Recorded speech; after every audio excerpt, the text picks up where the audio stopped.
कृपया आप भी माइक ऑफ कर लें। शशि गोयल जी, आपका माइक ऑन है। धन्यवाद। सबका शुभ हो, सबका हित हो, सबका मंगल हो, सबका कल्याण हो। सब धर्म संधियों को मेरा सादर प्रणाम। बहुत बहुत सम्मान के योग प्यारे धर्म साथियों, कल हम पढ़ रहे थे इस पृथ्वी के मिथ्या धर्म मत और उनके प्रवर्तक एवं प्रचारक। भगवान हमें कितना ज्ञानवान, कितना बोधवान, कितना सजग बनाना चाहते हैं। तो वो शिक्षा में लिखते हैं कि इस धरती पर जितने भी मत मतांतर हैं, उनकी मूल शिक्षा क्या है, उनका मत किस शिक्षा के ऊपर टिका हुआ है। वो शिक्षा का भगवान हमें ज्ञान देना चाहते हैं, हम जाने समझे कि उनकी शिक्षा क्या है। और जो उसके प्रवर्तक हैं, जिन्होंने वो अपने मत चलाए हैं, और जो उनके प्रचारक हैं, उनका अपना व्यक्तित्व कैसा है, अंदर से भी और बाहर से भी उनकी पर्सनैलिटी कैसी है। और फिर उन्होंने जो हमें शिक्षा दी, उस शिक्षा में कितना कुछ हानिकारक, कितना घृणास्पद है, हमने वो पढ़ा। और फिर जब वो लेसन खत्म हो गया, उसके बाद हमने चौथा पार्ट इसका शुरू किया था, भगवान देवात्मा की सत्य धर्म और मनुष्यात्मा के विषय में मूल शिक्षा क्या है। मिथ्या मतों की शिक्षा तो हमने पढ़ ली, समझ ली। और भगवान की मूल शिक्षा क्या है, अगर हम दोनों का एनालाइज करके देखें, दोनों की तुलना करके देखें, वैज्ञानिक विधि से तुलना करके देखें, सत्य और शुभ के दृष्टिकोण से तुलना करके देखें, तो हमें अगर स्पष्ट होता है कि भगवान की शिक्षा अद्वितीय है, अति कल्याणकारी है, हितकर है, और किसी भी प्रकार से हानिकारक नहीं है। और ये सदा नेचर के आध्यात्मिक जो शाश्वत नियम है, उनका प्रतिनिधित्व करती है। अगर हमें ये बात समझ आ जाएगी, तो हमें भगवान की शिक्षा अच्छी तरह समझ आएगी, हमारा दिल चाहेगा, हमारे अंदर कुछ रस पैदा होगा पुण्य भगवान की शिक्षा को जानने का, समझने का, आत्मसात करके जीने का, और औरों तक ये शिक्षा ले जाने का हमें सौभाग्य मिलेगा। तो कल हमने इसके 5 पॉइंट पढ़े थे, जो भगवान देवात्मा ने लिखी है अपनी ये मूल शिक्षा में, मनुष्य आत्मा तथा सत्य धर्म के ज्ञान और सत्य धर्म की प्राप्ति के विषय में देवात्मा की मूल शिक्षा। तो मैं आज 5वां पॉइंट फिर पढ़ता हूँ। कृपया देखें किसी का माइक ऑन है। रविंदर जी, आपका माइक ऑन है। धन्यवाद, ध्यान रखा करें। धन्यवाद, शुभ हो। तो पूर्णी भगवान ने जो ये दिया है कि उनकी मूल शिक्षा को संक्षेप में लिखा है। तो 5वां बिंदु हमने कल पढ़ा था, आज फिर दोबारा पढ़ते हैं ताकि हमारा सीक्वेंस बन सके। तो भगवान ने क्या लिखा था कि प्रत्येक आत्मा अपने पतन के बढ़ने के साथ साथ दिन प्रतिदिन अधिक से अधिक अंधकारग्रस्त होता जाता है। हम जन्मजात अधूरी आत्मगठन लेकर आए हैं, नीच सुख नाग लेकर आए हैं, नीच घृणा लेकर आए हैं, आत्मंधकार लेकर आए हैं, अहंकार लेकर आए हैं। हमारे अंदर इतनी मैल भरी हुई है, हमारे चारों ओर जिस परिवार में रहता है, जिन लोगों में रहते हैं, वो भी ऐसे हैं, हम भी अंदर से ऐसे हैं। इसीलिए मनुष्य जो है वो धीरे धीरे उसका नीच अनुराग और नीच घृणाएं बढ़ती जाती हैं। तो भगवान क्या फरमाते हैं कि नीच घृणाओं, नीच अनुरागों के बढ़ते रहने से मनुष्य का आत्मा का पतन होता जाता है। कहता है ज्यो ज्यो आत्मा का पतन होता जाता है, त्यों त्यों मनुष्य का आत्मंधकार और गहरा होता जाता है, और उसकी आत्मा कठोर होती जाती है। यानी कि सत्य के प्रति उसके मन में, शुभ के प्रति ना कोई सम्मान होता है, ना कोई उसका दृष्टिकोण होता है, ना सत्य और शुभ के आधार पर उसको कोई बात समझ आती है, ना सच्ची लगती है, ना विश्वास आता है, ना उसके आचरण में उतरती है। तो पूर्णी भगवान क्या फरमाते हैं कि प्रत्येक आत्मा अपने पतन के बढ़ने के साथ साथ, जो जो पतन बढ़ता है, वह दिन प्रतिदिन अधिक से अधिक अंधकारग्रस्त होता जाता है, उसका अंधकार बढ़ता जाता है, और वह कठोर बनने के भिन्न उल्टा दृष्टा और निर्बल भी बनता जाता है। हम देखें, आप घर में एक कपड़ा बाथरूम में कहीं टांग दें और 4 6 महीने उसको छेड़े ना, हिलाए ना, वहीं टंगा रहने दें, देखिए वो कपड़ा कितना मैला हो जाता है, कितनी बाहर से उड़ उड़ के उसके अंदर रेत भर जाती है, वो कितना मैला कुचैला हो जाता है, वो कपड़ा कठोर भी हो जाता है, ऐसा लगेगा जैसे लोहे की चादर हो, कठोर भी हो जाता है। अगर उसको धोएंगे तो मैल जाती नहीं, सदा के लिए रह जाती है, फट जाता है लेकिन मैल नहीं जाती। उसी तरह आत्मा, ये आत्मा दिखता तो है नहीं क्योंकि ये शक्ति में अस्तित्व है, लेकिन भूमिका इसकी भी वही बन जाती है कि जो जो किसी का आत्म पतन बढ़ता जाता है, त्यों त्यों वह आत्मा दिन प्रतिदिन अंधकारग्रस्त होता जाता है। अंजू शर्मा जी, आपका माइक ऑन है, कृपया बहन जी बंद कर लें, धन्यवाद। तो जो जो आत्म अंधकार बढ़ता जाता है, त्यों त्यों वो आत्मा कठोर भी होता जाता है। कठोर का मतलब उसके ऊपर फिर सत्य और शुभ के आधार पर किसी ज्ञान का प्रभाव ही नहीं पड़ता, उसको समझ ही नहीं आता, उसकी समझ से बिल्कुल विपरीत दिशा होती है। फिर वो उल्टा दृष्टा भी बनता जाता है, यानी कि सच्ची बात को गलत मानेगा, हितकर बात को बुरी मानेगा। अभी हम देख रहे हैं ना हमारे आजकल क्या हो रहा है। राजनीति की बातें तो नहीं करनी चाहिए, लेकिन प्रसंगवश हम देख सकते हैं कि हमारे पार्लियामेंट हाउस में क्या हो रहा है। तो ये सब उसी ओर संकेत करते हैं कि मनुष्य का आत्मंधकार बढ़ता जाता है, वो दिन प्रतिदिन कठोर होता जाता है, उल्टा दृष्टा बनता जाता है। जो हितकर है, जो सत्य ज्ञान है, जो हितकर है उसको गलत मानता है, जो हानिकारक है उसको सही मानता है, उसके वश की बात नहीं है। और वो धीरे धीरे आत्मा निर्बल होता जाता है, उसका आत्मक बल धीरे धीरे घटता जाता है। और फिर भगवान आगे क्या फरमाते हैं कि इस दशा में आत्म तिमिर नाशक तथा आत्म रूप प्रकाशक देव ज्योति की प्राप्ति और आत्मिक व धर्म विषयक विविध सत्यों को देखने और अपने इस पतन से मोक्ष पाने और अपने आत्मा में उच्च भावों की जागृति और उन्नति के लाभ करने के संबंध में दिन प्रतिदिन वह अधिक से अधिक अयोग्य होता जाता है। अगर किसी को कोई छोटी सी बीमारी लग जाए और वो लापरवाह रहे, बीमारी को ध्यान ही ना दे, तो जो जो समय बीतेगा उसकी बीमारी से लड़ने की क्षमता घटती जाएगी। धीरे धीरे उसको बीमारी बीमारी नहीं लगेगी, ऐसे लगेगा कुछ नहीं है, तो साधारण बात है। तो इसी तरह जिसकी आत्मिक अवस्था ऐसी हो जाए कि आत्मंधकारग्रस्त हो जाए, कठोर हो जाए, उल्टा दृष्टा हो जाए, तो धीरे धीरे उसका आत्मबल घटता जाता है। जो जो ये सिलसिला चलता है, त्यों त्यों वह अपने आत्मा के रूपों को देखने के, समझने के, उनको दूर करने के लिए, प्रशोध करने के, सच्चा आत्म कल्याण लाभ करने की योग्यता अगर कुछ उसमें थी जन्मजात, तो उसको धीरे धीरे खोता जाता है। स्टोर में जो बीज पड़े होते हैं, अगर वो स्टोर में ही पड़े रहे, अनयूज पड़े रहे 5-4 साल, उसके बाद पुराने बीज हो जाए अगर खेतों में डालें, या तो फूटते नहीं या उतनी सुंदर अच्छी फसल नहीं देते, मेहनत भी और पैसा भी बर्बाद होता है। उसी तरह आत्मक जो हमें गुण मिले हैं, अगर जन्मजात, अगर सही टाइम पे उनका हमने प्रयोग करना शुरू नहीं किया, उनको उन्नत करने का संग्राम शुरू नहीं किया, तो धीरे धीरे वो कमजोर हो जाते हैं। ऐसा भी हो जाता है फिर वो उठने की, होश में आने की अवस्था में नहीं रहते। तो भगवान क्या फरमाते हैं, तो अपनी वह दिन प्रतिदिन अयोग्य होता जाता है और अपने इस पतन के बढ़ते जाने पर, अपनी शरीर निर्माणक शक्ति के बल के पूर्णतः नष्ट हो जाने पर, एक दिन आप भी अपने व्यक्तिगत अस्तित्व के विचार से पूर्णतः नष्ट हो जाता है। तो ऐसा आत्मा एक मिनिमम स्टेज आत्मा की, जैसे बच्चों की स्कूलों में अवधान की मार्क्स की स्टेज होती है कि उससे नीचे वाला जो फेल है, उससे ऊपर वाला जो पास है। तो उसी तरह आत्मा की भी नेचर में एक स्टेज है, चाहे हमें पता हो या ना पता हो। जब उस स्टेज से नीचे रह जाता है तो वो मरने के लिए होता है।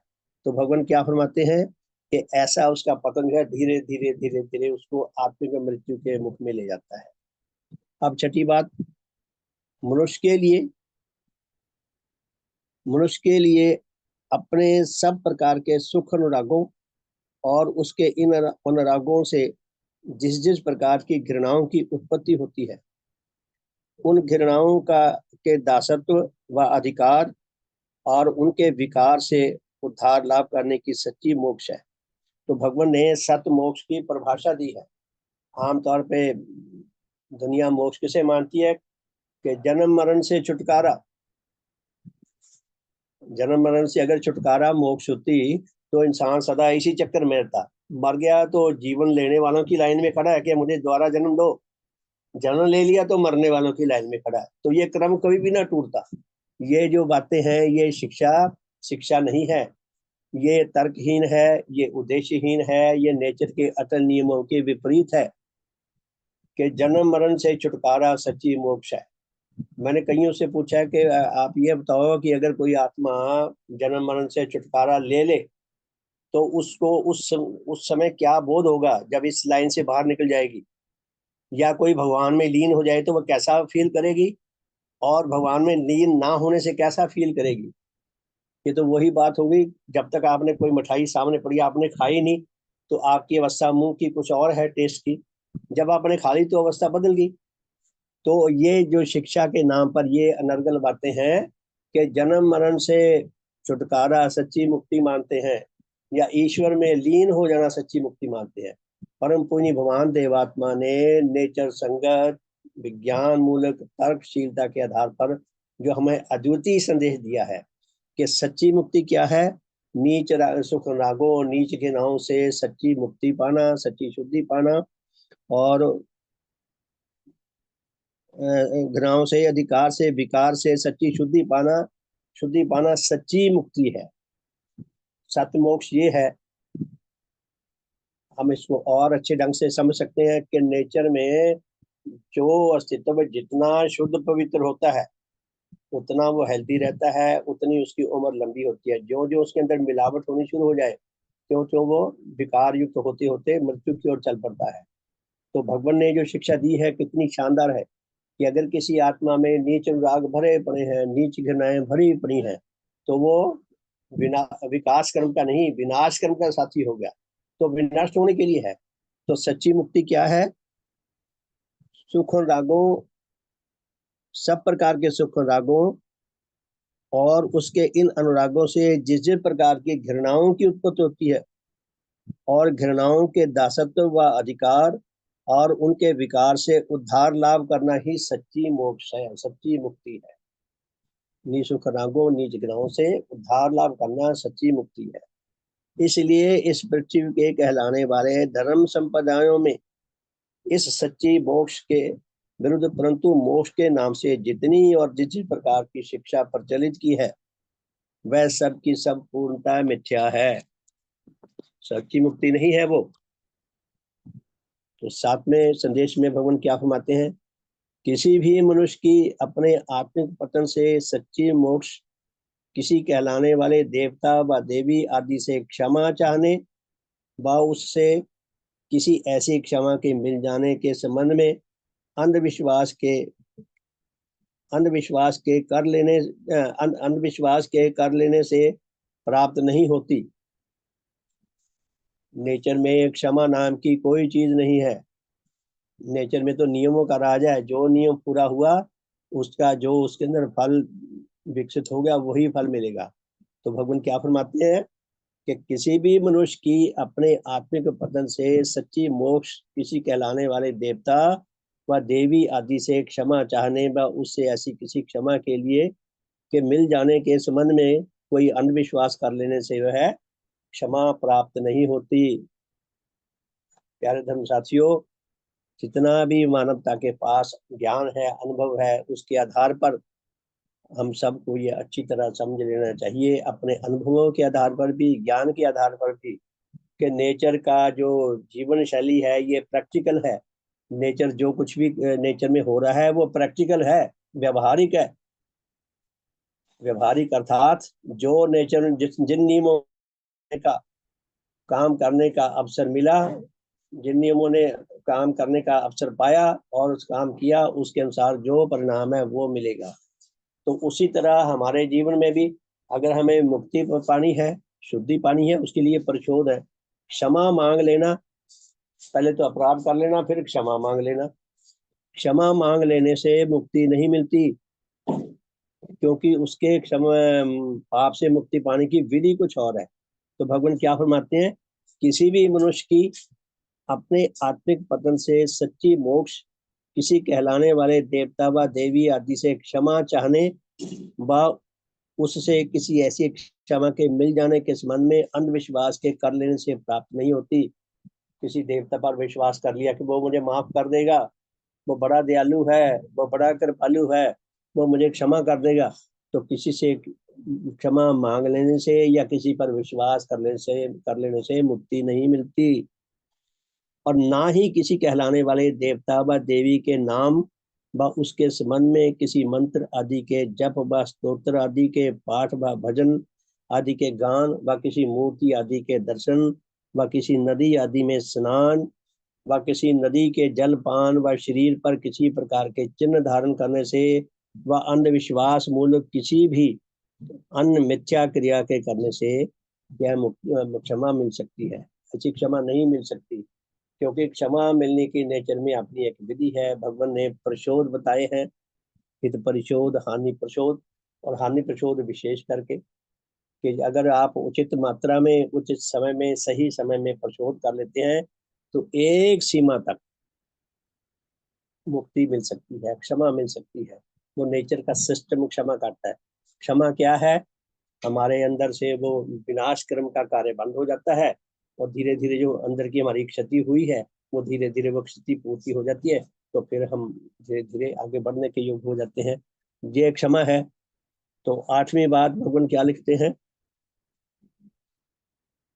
जब तक कोई मनुष्य अपने किसी मिथ्या विश्वास व अपनी किसी मिथ्या मूलक चिंता व क्रिया अथवा अपनी किसी अशुभ व अत्याचार मूलक व पाप मूलक क्रिया के संबंध में संतुष्टता व सुख बोध करता हो, और नेचर की किसी सत्य विधि के अनुसार उसके आत्मा में किसी ऐसी चिंता व क्रिया के प्रति कोई सच्ची और यथेष्ट घृणा जागृत न हो, तब तक उससे उसकी सच्ची मोक्ष नहीं होती और नहीं हो सकती।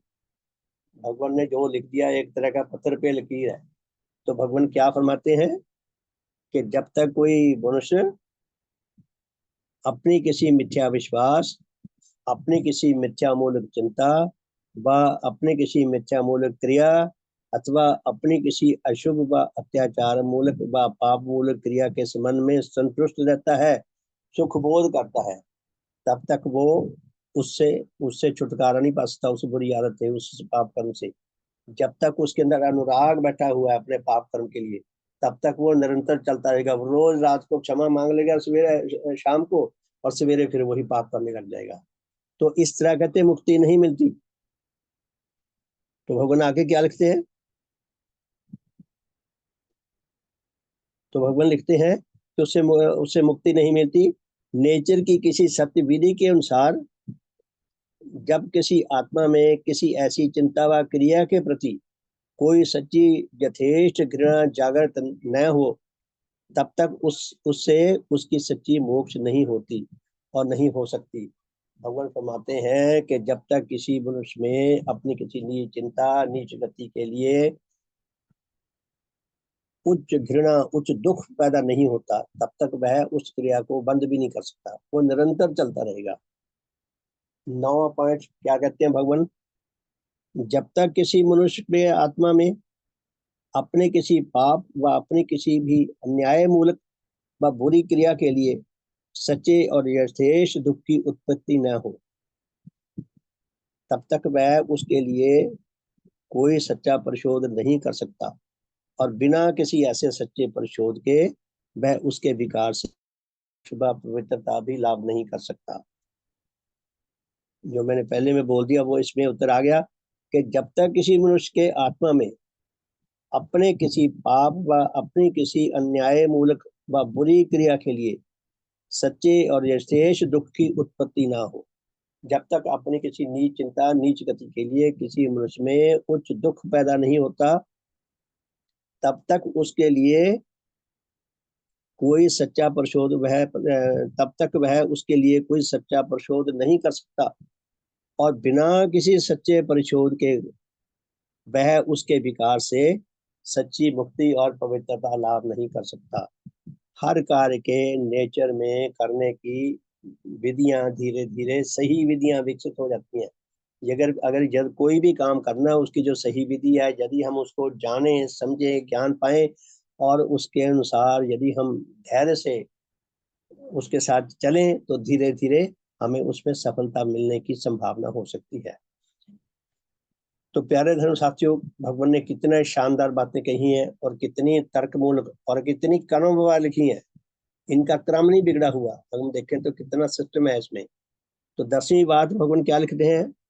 सच्ची देव शक्तियों से विहीन और इसलिए सच्ची देव ज्योति से शून्य प्रत्येक व्यक्ति के लिए, चाहे वह ईश्वर, परमेश्वर, परमात्मा, ब्रह्म, लॉर्ड, गॉड, प्रभु, महाप्रभु, रब, अल्लाह, खुदा, वागुरु, जरदुष्ट, मालिक कुल, व उनमें से किसी का अवतार व विशेष संबंधी अथवा कोई पैगंबर, नबी, पीर, वली, भक्त, गुरु, योगी, संत, महंत, साधु, सन्यासी, वीतरागी, वैरागी, ऋषि, महर्षि, मुनि, सिद्ध, बुद्ध, तीर्थंकर आदि नामों से पुकारा गया हो व पुकारा जाता हो, और चाहे वह किसी इस व उस देवी व देवता के नाम से बुलाया गया हो व बुलाया जाता हो, मनुष्य आत्मा के संगठित रूप, उसके पतन, उस पतन से उसकी मोक्ष और उसके जीवन के विकास विषय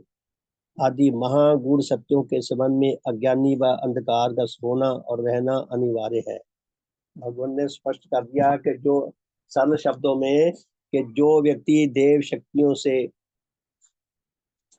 शून्य है, वंचित है, जो देव ज्योति से वंचित है, जो देव तेज से वंचित है, तो फिर पढ़ता हूं मैं क्या लिखते हैं।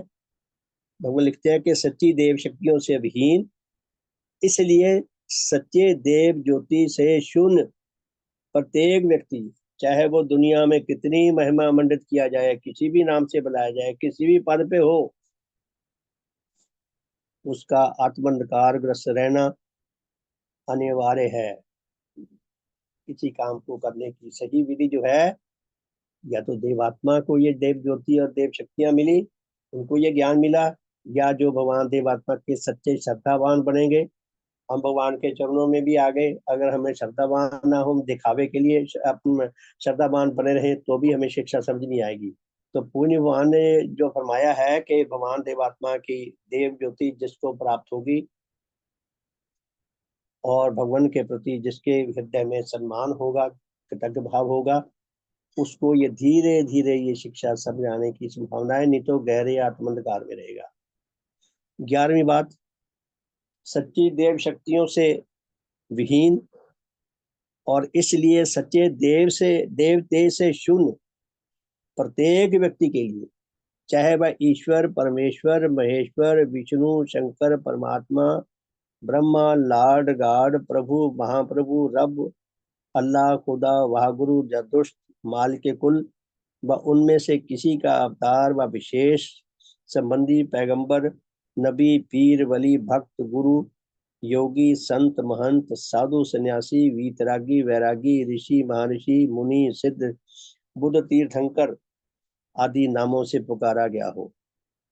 सच्ची देव ज्योति, सच्चे देव तेज से विहीन, चाहे कोई व्यक्ति कुछ भी हो, किसी भी नाम से पुकारा गया हो, सरल शब्दों में,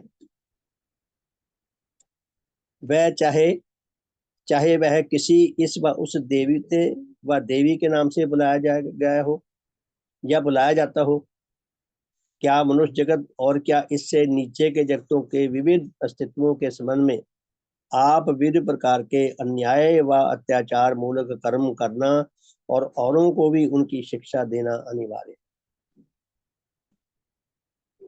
सेंटेंस बड़े कॉम्प्लिकेटेड हैं, लेकिन सरल शब्दों में, कि भगवान देवात्मा की जिसको देव ज्योति नहीं मिलेगी, जिसको देव तेज नहीं मिलेगा, वो अंधकार में ग्रस्त रहेगा और जानबूझ के भी और अज्ञात रूप में भी आप भी नीच कर्म करेगा और दूसरों को भी पाप की शिक्षा देगा। दुनिया में देखें क्या हो रहा है, ये कुछ हो रहा है, कहीं चले जाएं, कहीं देख लें, किसी को देख लें। तो 12वीं बात भगवान क्या कहते हैं, सच्ची देव शक्तियों से विभूषित देवात्मा की देव ज्योति और उनके देव तेज के देव प्रभावों को प्राप्त होकर किसी भी अधिकारी मनुष्य का अपनी योग्यता के अनुसार जितना आत्मिक अंधकार दूर हो सकता है और उसे सत्य धर्म विषय जितना ज्ञान मिल सकता है, उसे अपने आत्मा के संबंध में नाना मिथ्या विश्वासों से जितनी सच्ची मोक्ष मिल सकती है और उसे अपने विविध प्रकार के अन्याय मूलक व पाप कर्मों से जितनी मुक्ति प्राप्त हो सकती है, व उससे भी ऊपर उनमें से जिन जिन के विकारों से उसे जहाँ तक पवित्रता लाभ हो सकती है, और उसमें जहाँ तक उच्च व सात्विक भावों का विकास हो सकता है, उनमें से कोई बात भी देवात्मा को छोड़कर व उनसे कोई संबंध न रखकर किसी जन को अपनी सोच विचार, अपनी बुद्धि व अपनी किसी विद्या व अपनी चतुराई या किसी मिथ्या देवते व देवी के विश्वास व उसकी किसी प्रकार की पूजा व धर्म के नाम से किसी भी क्रिया से लाभ नहीं हो सकती। बड़ा कठोर संदेश है। इस पे विश्वास करना सहज नहीं है, लेकिन धीरे धीरे जिसके अंदर अच्छे भाव हो, अच्छे विचार हो, उच्च संगत मिलती रहे और भगवान देवात्मा की शरण प्राप्त हो जाए, भगवान देवात्मा के जो श्रद्धावान उच्च जीवनधारी उनके जो सेवक हैं, कर्मचारी हैं, उनका उनको भव्य साथ मिले, तो धीरे धीरे उसके अंदर ये सत्य विश्वास पैदा होना शुरू हो सकता है, ये ज्ञान मिलना शुरू हो सकता है जो भगवान।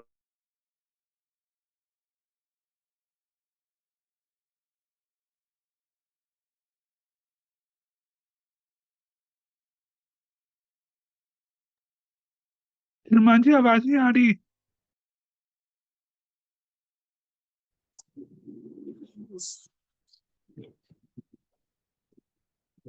हेलो।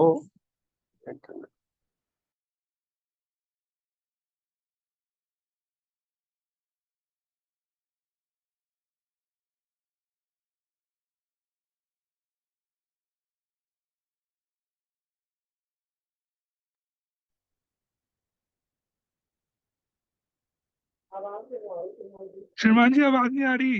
हाँ जी, आवाज आनी तो है।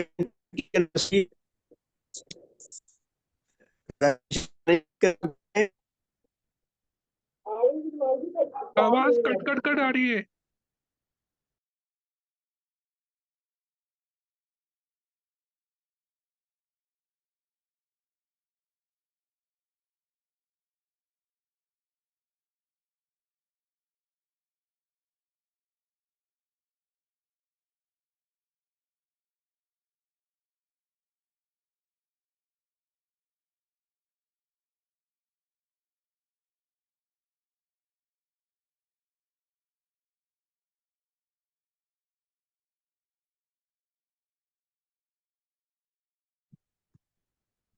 शुभ हो।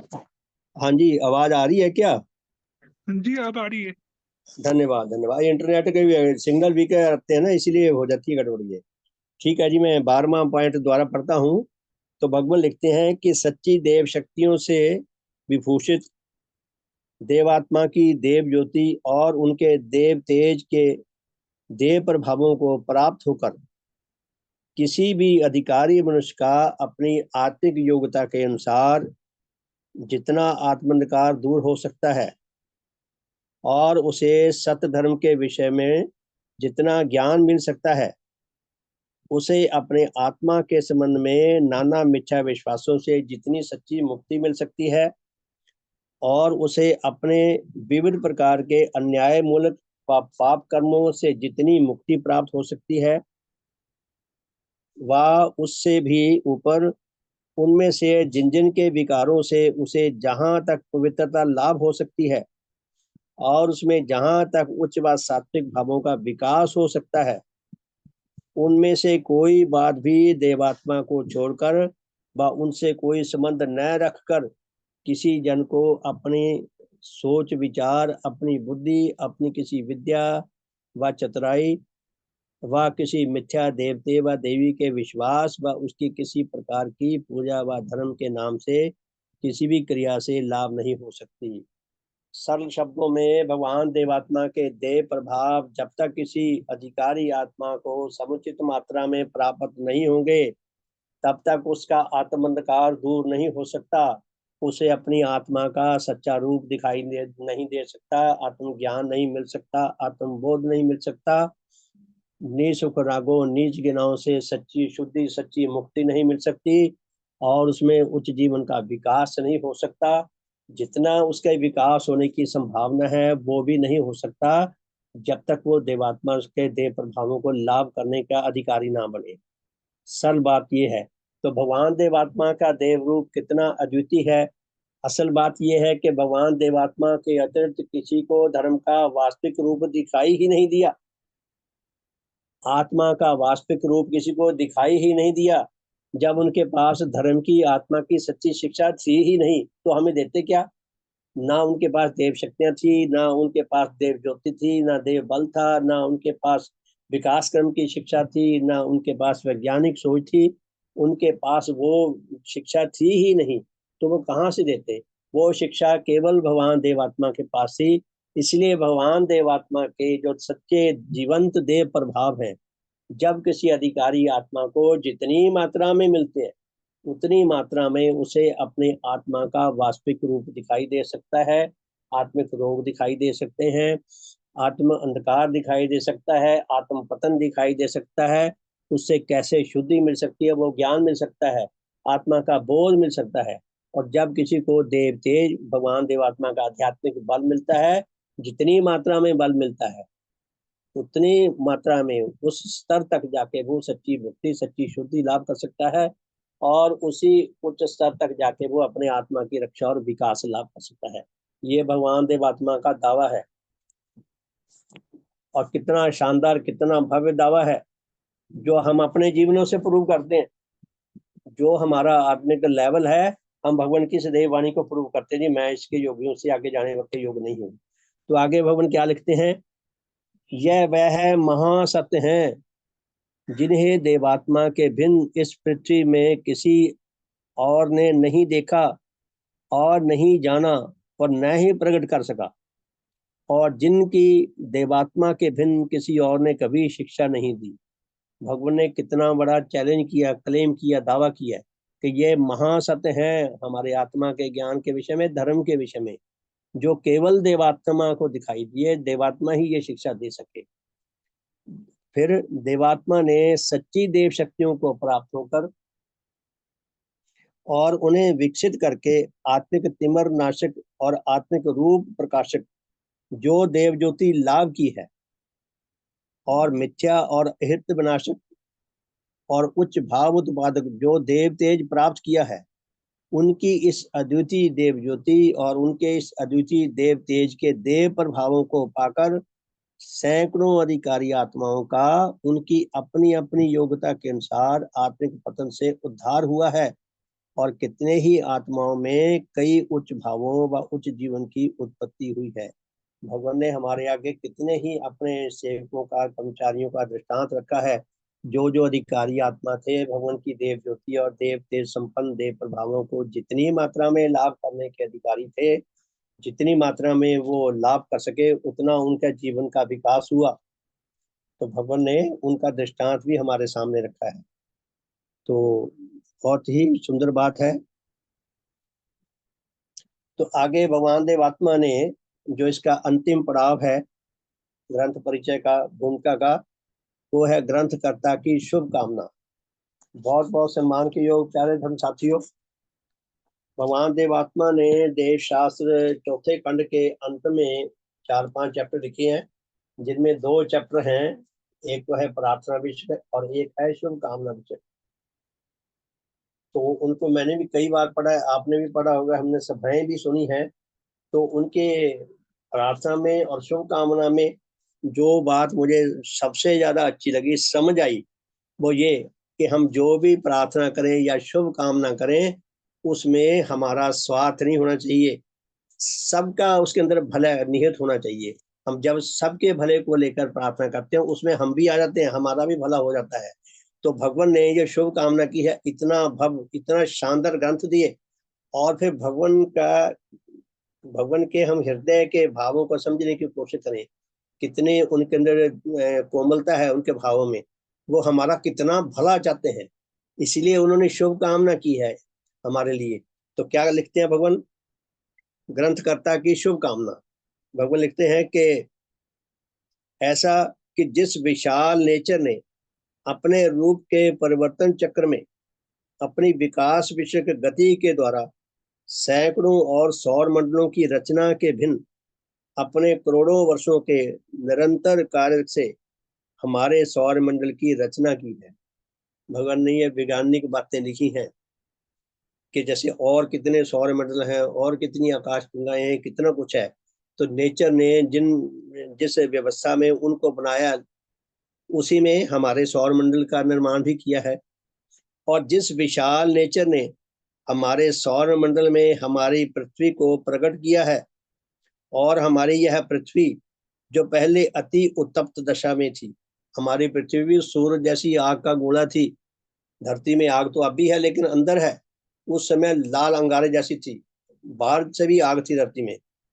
तो उसी तरह कहते बहुत गर्म थी, उसे लाखों वर्षों तक धीरे धीरे ठंडा किया, लाखों वर्षों में ठंडी हुई धीरे धीरे, और फिर उसे इस दशा में पहुंचाया कि जिससे उसका ऊपर का तल ठोस हो गया, धरती के बाहर का तला ठोस हो गया, और उसके चारों ओर फैली हुई दो प्रकार की गैसें आपस में मिलकर पानी बन गई।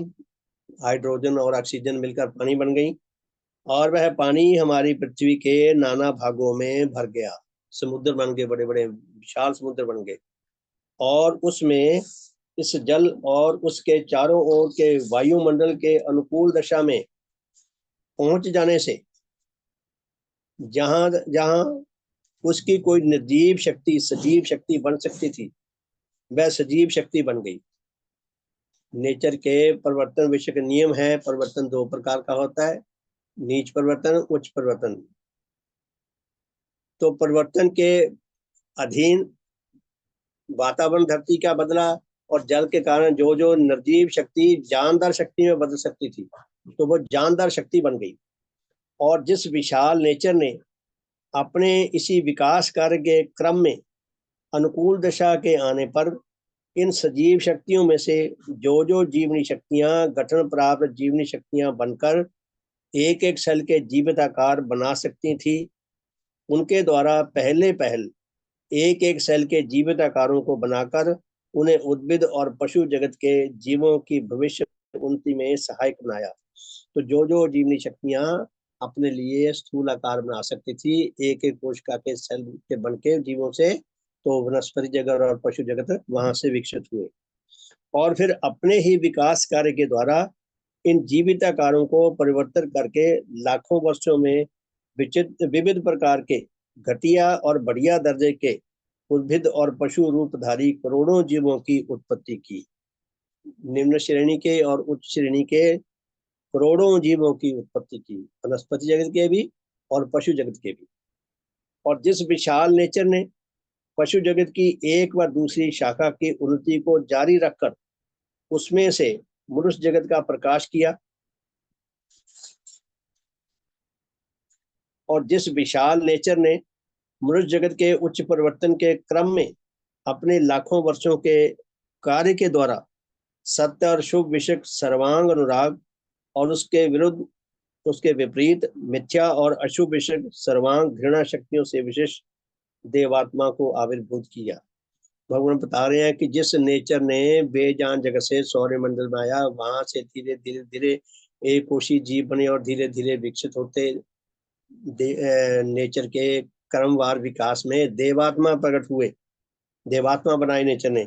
और जिस विशाल नेचर ने मनुष्य जगत में अद्वितीय देव शक्तियों से विशिष्ट देवात्मा को इसलिए प्रकट किया कि जैसे उसके निर्जीव सूर्य की ज्योति और तेज से हमारी पृथ्वी के सब प्रकार के छोटे से छोटे और बड़े से बड़े जीवधारियों के जीवित शरीरों की जहां तक उसके अपने नियमानुसार रक्षा और उन्नति हो सकती है, वह रक्षा और उन्नति हो रही है।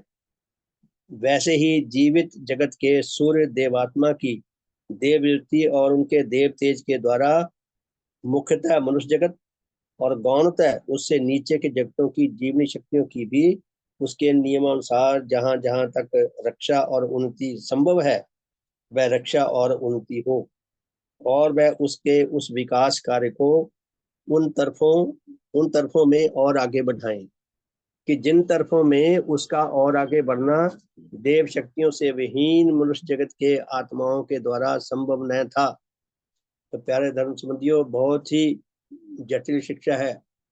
भगवान फरमाते हैं कि नेचर के विकास क्रम में सदा से चलता आ रहा, सदा चलता रहेगा। ये विकास क्रम चलते चलते चलते चलते बेजान जगत से मनुष्य जगत तक आके ऐसा लग रहा था जैसे विकास क्रम खड़ा हो गया, लेकिन विकास क्रम रुकता नहीं है। वो अपना कई बार रास्ता बदल लेता, रूप बदल लेता, लगता विकास क्रम खड़ा हो गया। तो विकास क्रम में देवात्मा प्रकट हुए।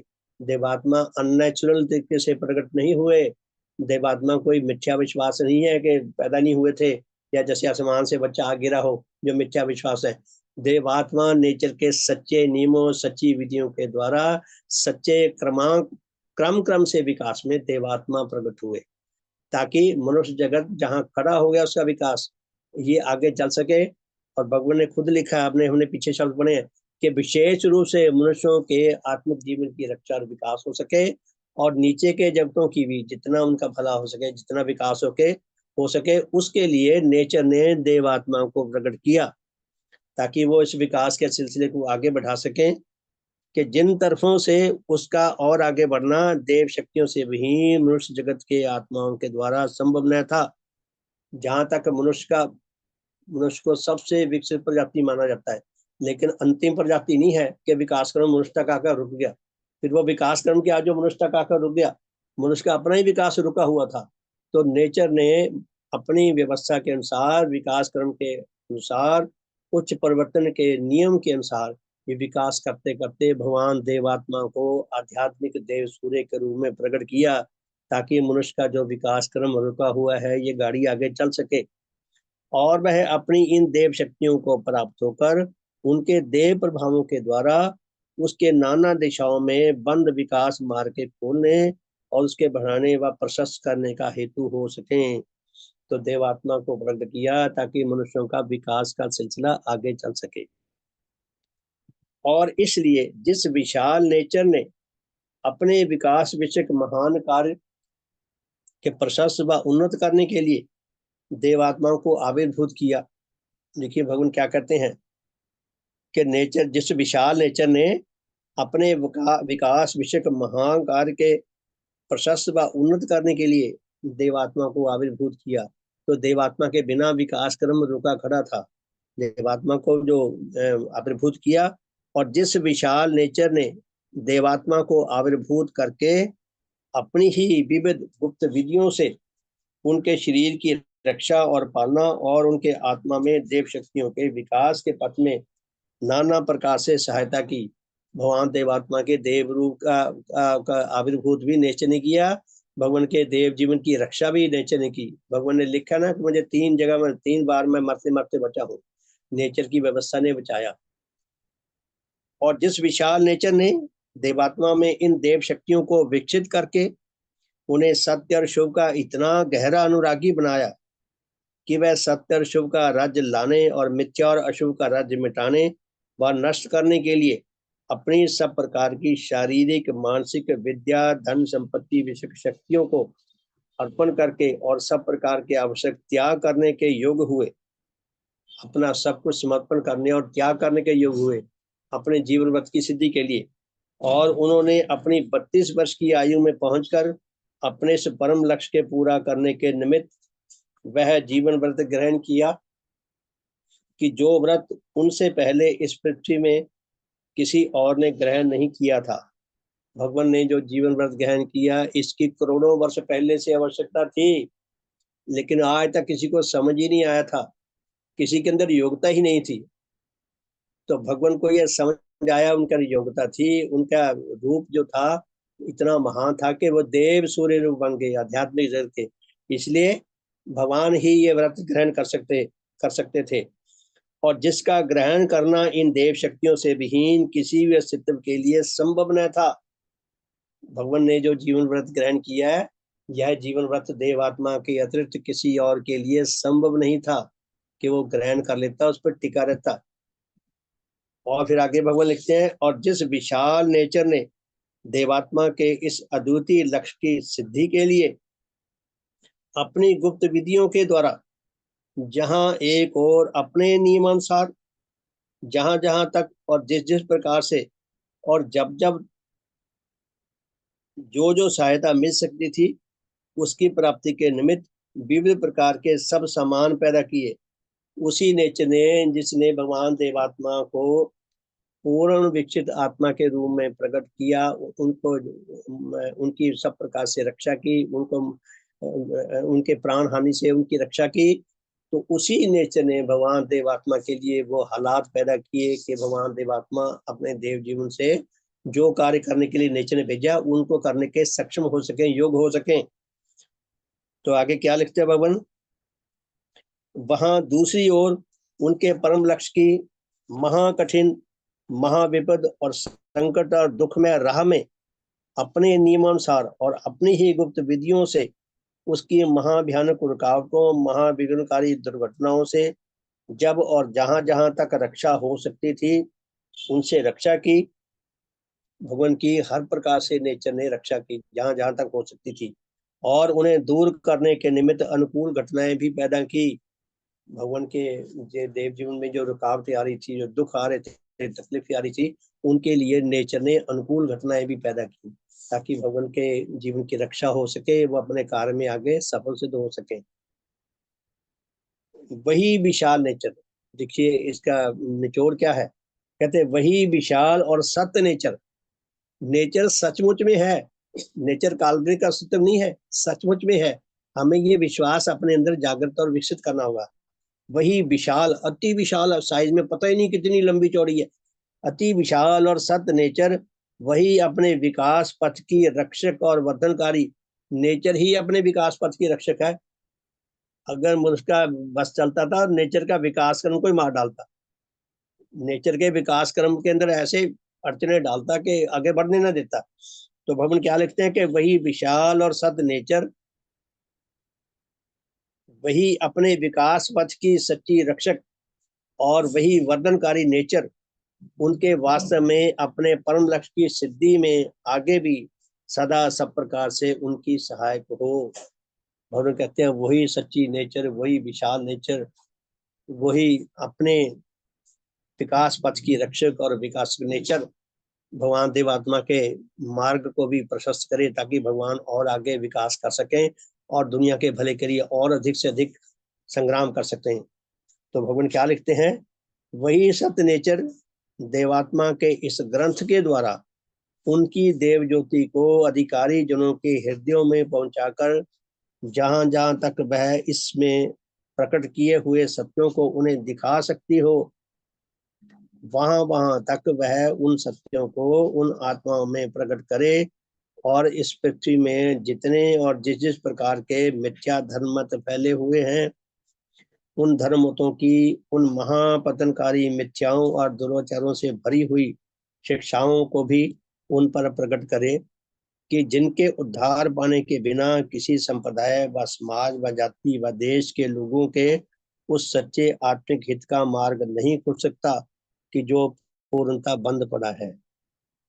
भगवान नेचर की ओर से बोल रहे हैं कि उसी नेचर ने अपने बंद पड़े मार्ग को प्रशस्त करने के लिए, चलाने के लिए, आगे मनुष्य के विकास क्रम को आगे बढ़ाने के लिए देवात्मा को प्रकट किया। देवात्मा प्रकट होकर जैसा उन्होंने अद्वितीय ग्रंथ लिखा और नेचर भगवान के थ्रू अपनी देव ज्योति उन अधिकारी आत्मा तक पहुंचानी चाहती है ताकि उनका बंद पड़ा मार्ग खुल सके। मिथ्या मतों ने जो हानि की है, जो उनका मार्ग बंद कर रखा है, वो मिथ्या मत पराजित हो सके और ये रास्ता प्रशस्त हो सके।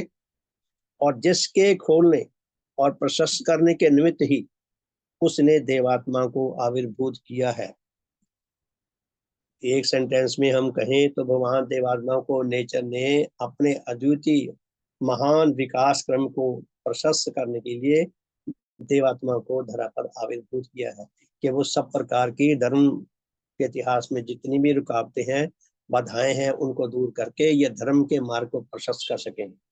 तो भगवान क्या लिखते हैं अंत में, दो पंक्तियां हैं, ऐसा हो, ऐसी शुभकामना भगवान की, ऐसा हो कि वही सत्य और विशाल नेचर इस देव शास्त्र की रचना और इसके निराले और महान उद्देश्य को सफल कर सके। भगवान हमारे लिए शुभकामना करते हैं कि जो भगवान ने इसमें ज्ञान दिया है हम उस ज्ञान को समझ सकें, अपना सकें और हमारे जीवन का जो मार्ग बंद पड़ा है वो प्रशस्त हो सके, हमारे भले का मार्ग खुल सके। तो ऐसी भगवान की शुभकामना है। हम सबका हो शुभ हो, सबका भला हो। तो कल से आएंगे, भगवान ने जो नेचर की बातें बताई हैं, तो नेचर के रूप को हमारे सामने स्पष्ट करने के लिए उन्होंने एक दृष्टांत दिया है, एक एग्जाम्पल दिया है हमारे सौरमंडल का। सौरमंडल का एग्जाम्पल क्या दिया है कि इसके चैप्टर दिए हैं 8 हैं देवशास्त्र पहले खंड के। तो पहले चैप्टर में दिया है कि नेचर का सत्य, आश्चर्यमय और महाविशाल रूप। हम अपनी धारणा शक्ति में नेचर के रूप को, उसकी छवि को अपने मन मस्तिष्क में, अपनी आत्मा में आत्मसात करने का प्रयास करें कि नेचर सचमुच में है, काल्पनिक नहीं है, गप नहीं है, नेचर सचमुच में है। अगर नेचर ना होती तो हम ना होते। एक समय था जब हम थे ही नहीं, हम बहुत छोटे से थे। जब से हमें होश आती है, 4-5 साल के बच्चे को होश आने लगते हैं, उससे पहले हम कहाँ थे? हम कहीं भी नहीं थे। तो नेचर थी तभी हम थे। नेचर सचमुच में है, ये हमारे अंदर सुदृढ़ विश्वास होना चाहिए। और नेचर महा आश्चर्यजनक है। नेचर में आश्चर्य भरे पड़े हैं, इतनी हैरानगियां भरी पड़ी हैं कि जिनकी संख्या, जिनका ज्ञान कभी पूरा नहीं हो सकेगा हमारे पास, इतनी हैरानी भरी पड़ी है। और नेचर महाविशाल है। नेचर कितनी लंबी है, कितनी चौड़ी है, कितनी मोटी है, चारों ओर अगर हम इसको नापना शुरू करें तो मनुष्य के वश में नहीं है, ये कभी नहीं नाप सकेगा। तो इतनी विशाल नेचर, 3 शब्दों में कितना ज्ञान भरा पड़ा है। तो भगवान ने सौर्य मंडल का एग्जाम्पल देकर हमें ये बताने की कोशिश की है। ये जो 7 चैप्टर हैं, अब समय क्योंकि खत्म हो रहा है, इसलिए मैं अपने साधन को विराम देता हूँ। हम सबका शुभ हो, सबका भला हो, सबका मंगल हो, सबका कल्याण हो। आप सबका बहुत बहुत धन्यवाद। समय भी हो गया, तो सबका शुभ हो, सबका भला हो। तो फिर कल मिलेंगे जी। कल तो रात को मिलेंगे 8:40 पे, फिर कल सुबह 5:20 पे, और फिर कल शाम को 4:30 बजे। तो जय ध्वनि करके आज के साधन को विराम देते हैं। भगवान देवात्मा की जय, भगवान देवात्मा की जय, भगवान देवात्मा की जय, भगवान देवात्मा की जय। सबका शुभ हो, सबका हित हो, सबका मंगल हो, सबका कल्याण हो। सबका बहुत बहुत धन्यवाद। हमारा ये सिलसिला चलता रहे और अधिक से अधिक हम भगवान देवात्मा के अद्वितीय ज्ञान को लाभ करने की अवस्था में आ सके, उनकी कृपा को, उनके प्रभावों को लाभ करने की कृपा में अवस्था में आ सके। हम सबका शुभ हो, सबका भला हो। सबका बहुत बहुत धन्यवाद। तो ठीक है जी, इजाजत दें, तो फिर रात को मिलते हैं। सबका शुभ हो, बहुत बहुत धन्यवाद आपका।